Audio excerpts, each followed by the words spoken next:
Nə etdi? Getdi. Kim? Vüsal. Nə ilə? Qatar ilə. Və nə ilə sualına cavab verirsə, deməli burada qoşma funksiyasında işlənib. Həmçində Vüsal qatar və getdi deyə bilmirəm axı. Deməli qoşmadır. Amma bir də var deyirəm. Vüsal ilə Əli qatarla getdi. Vüsal və Əli qatarla getdi deyə bilirəm. Deyə bilirəm. Deməli onda burada bağlayıcı funksiyasında işlənib. Aydın oldu. Sual var bura qədər. Nəsə başa düşməyən varsa deyin.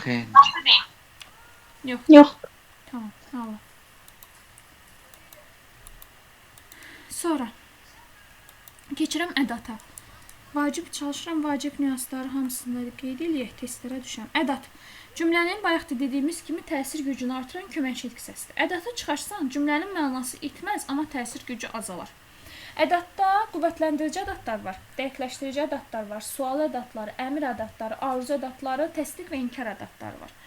Deməli, danışıram onların başqa hissəsinin ammonimliyinə. Nədən danışıram? Ancaq həm bağlayıcı ola bilər, həm ədat ola bilər. Fərqləndirməyin sadə yolu var. Amma ilə əvəz eləyə bilirsənsə, bağlayıcıdır.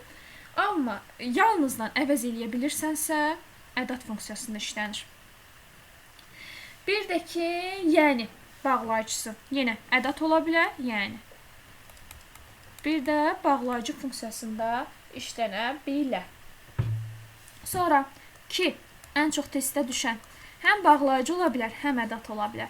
Fərqləndirməyin yolu birincisi vergüldür. Ki bağlayıcısından sonra vergül işarəsindən istifadə olunur. Amma ki ədatından sonra vergül işarəsi olmur. Amma qəsdən testlərdə bəzən siz görə bilərsiniz ki, vergülü yığışdırıblar. Deyirlər ki, indi biraz da çətinləşdirilsin testlər. Onda necə tapırıq? Bağlayıcı iki cümləni bir-birinə bağladığına görə ki bağlayıcısı, o daha çox elə bir ki, iki sadə cümlə arasında işlənir. Amma ki ədatı iki cümləni bağlamır axı, sadəcə təsir gücünü artırır. Məsələn üçün, deyirəm ki, gedirəm ki, tutalım, sakitlik yaradım. Bax, burada ki bağlayıcı funksiyasındadır. Amma bir də var deyirəm ki, mən ki səninlə belə danışmamışdım,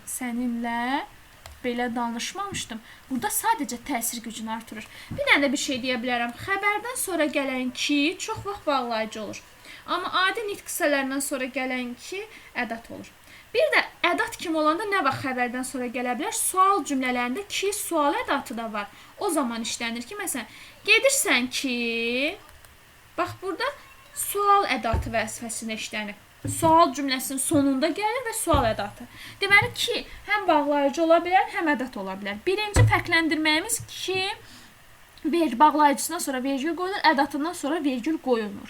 İkinci fərqləndirmə yolumuz ki, bağlayıcısı cümlələri bir-birinə bağlayır, amma ki ədatı sadəcə cümlənin təsir gücünü artırır.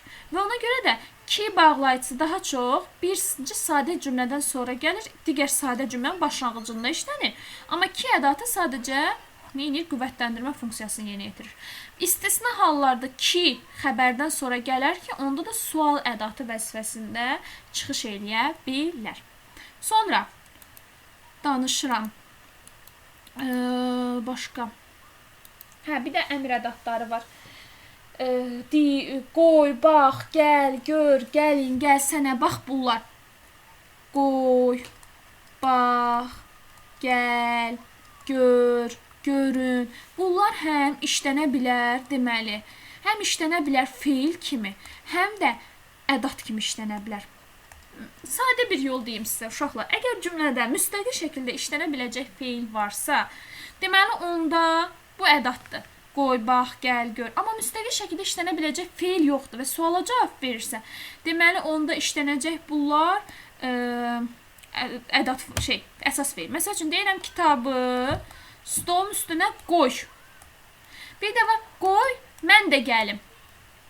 Mən də gəlim. Bax, nə et? Qoy. Müstəqil şəkildə suala verir də, suala cavab verir. Amma qoy, mən də gəlim. Suala cavab vermək. Birinci cümlədə feildir, ikinci cümlədə isə ədat funksiyasını işlənir. Məsəl üçün deyirəm, bax, nə gözəl mənzərədir. Mənzərədir. Nə et? Bax, olmur. Burada bax əsas feil vəzifəsində işlənməyib. Ədatdır. Bir də var deyirəm ki, uşağa bax. Uşağa yaxşı bax. Nə et? Bax, suala cavab verir. Burada isə feil funksiyasında işlənir. Aydın oldu dostlar. Sualınız var bura qədər? Yoxdur, müəllim, aydın. Vüsal, aydındır. Bəli. Testlərin üstündə tətbiq eləyəndə daha da rahat olacaq sizə. Sonra nə qaldı? Hə, bir də elə belə. Ən çox bunlar da düşür. Elə belə həm əvəzli ola bilər, həm ədat ola bilər.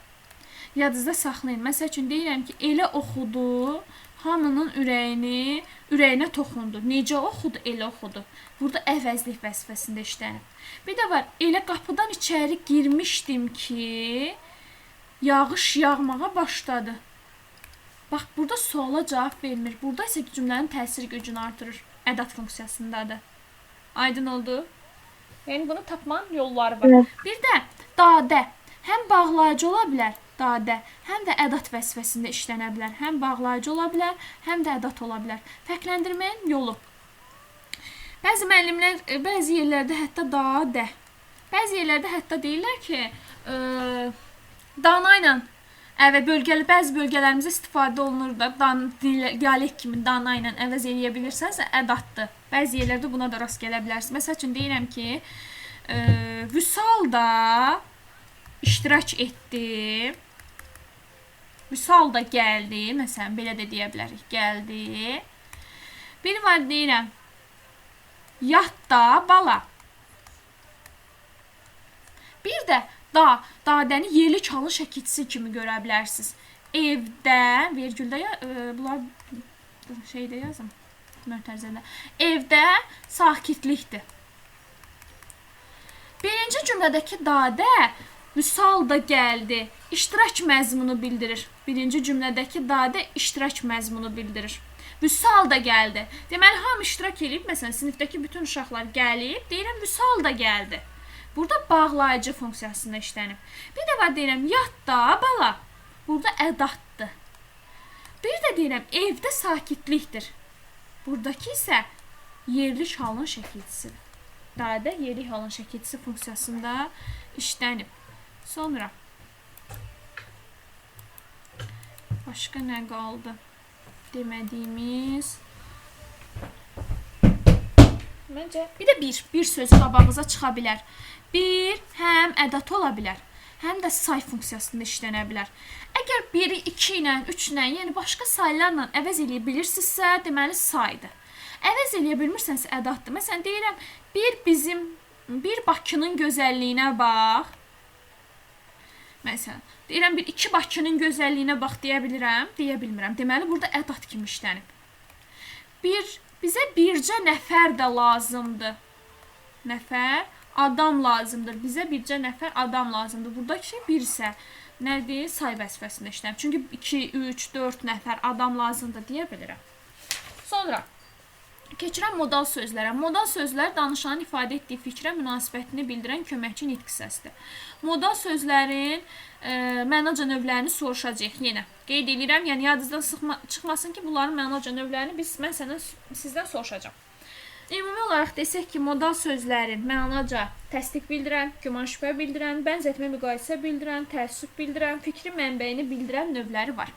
Modal sözlərin digərlərindən fərqi odur ki, o özündən əvvəl də, sonra da vergül istəyir. Əgər cümlənin əvvəlində gələrsə, ondan sonra vergül qoyulur. Cümlənin ortasında gələrsə, hər iki tərəfində vergül qoyulur. Cümlənin axırında gələrsə, ondan əvvəl vergül işarəsi qoyulur. Amma sanki, elə bil ki və güya. Yəni, ümumi olaraq desək, bənzətmə müqayisə bildirən modal sözlərdən sonra vergül qoyulmur. Qoyulmur vergül. Bu istisnadır. Testə düşə bilər. Yadınızda saxlayın ki, bunlar istisnadır. Modal sözlərin də digər nitq hissəsindən amonimlikləri var. Məsələn, xülasə sözü həm modal söz ola bilər, həm isim ola bilər. Məsələn, biri var deyirəm, xülasə, bugün dərsimiz bitdi. Nəticə olaraq da. Bir də var, mətnin xülasəsini yazdı. İsim funksiyasında işlənə bilər. Və yaxud da deyə bilərəm, məsələn, şübhəsiz, yaxşı sözü. Şübhəsiz